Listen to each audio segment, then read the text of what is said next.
Je pense que j'ai trouvé un truc pour gagner du temps en me servant du thé.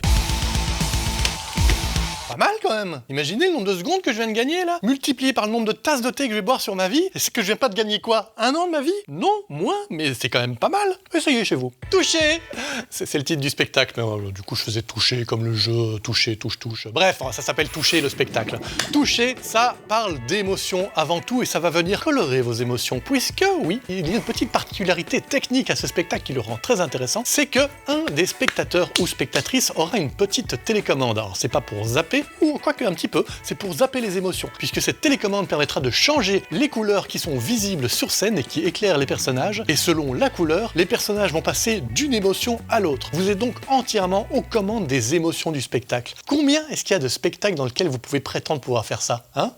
Aucun? Eh ben venez voir celui-là. Est-ce que vous avez une vieille facture qui traîne ou une carte postale de Tati Josette qui a été envoyée en 1984 et que vous n'avez toujours pas acheté? Elle est toujours chez vous, vous savez pas pourquoi vous l'avez chez vous? Vous l'aviez sans doute pour ce spectacle, retour à l'envoyeur. Puisque dans ce spectacle, vous pouvez apporter vos courriers au sens très large, donc oui, une facture, oui, une carte postale, une lettre, un avertissement extrait drôle, ce serait intéressant ça. Bref, n'importe quel courrier, même un dépliant du Deleuze, et les comédiens vont s'emparer de ce courrier et raconter une histoire à partir de ça. Alors si vous avez du courrier un petit peu, n'hésitez pas à l'apporter aussi. Et si votre courrier il est pas, apportez-le quand même. En toute amitié, probablement mon spectacle préféré de la saison. Est-ce que c'est parce que je joue dedans? Ouais, probablement un peu, ouais, ça doit jouer. Bref, j'ai le grand plaisir d'y jouer avec l'ami Gilles Delvaux. Je dis l'ami Gilles Delvaux parce que c'est mon ami, mais aussi surtout parce qu'on explore l'amitié dans ce spectacle. En toute amitié, ça commence par une discussion avec le public. On va ensemble discuter de qu'est-ce que c'est que l'amitié, qu'est-ce qui fait qu'on choisit quelqu'un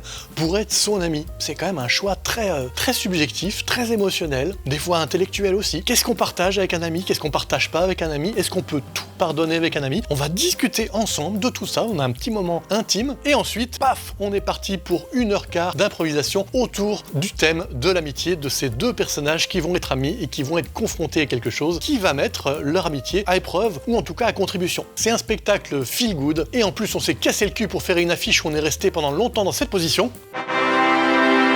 Donc rien que pour ça, ça vaut la peine de venir le voir. Est-ce que vous aimez le bingo? Est-ce que vous aimez les kids?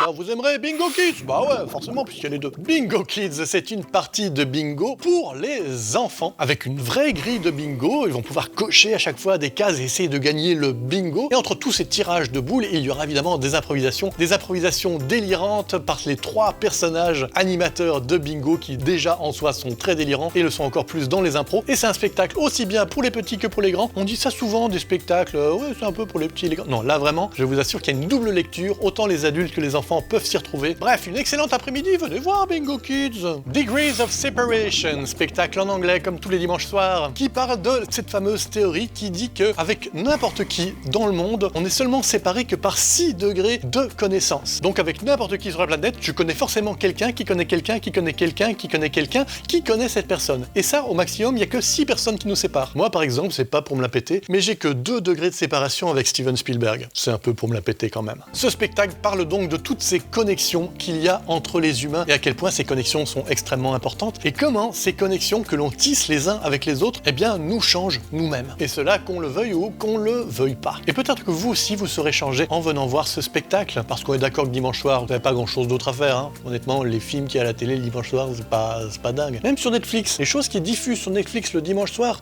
c'est pas terrible. L'argument est pas dingue.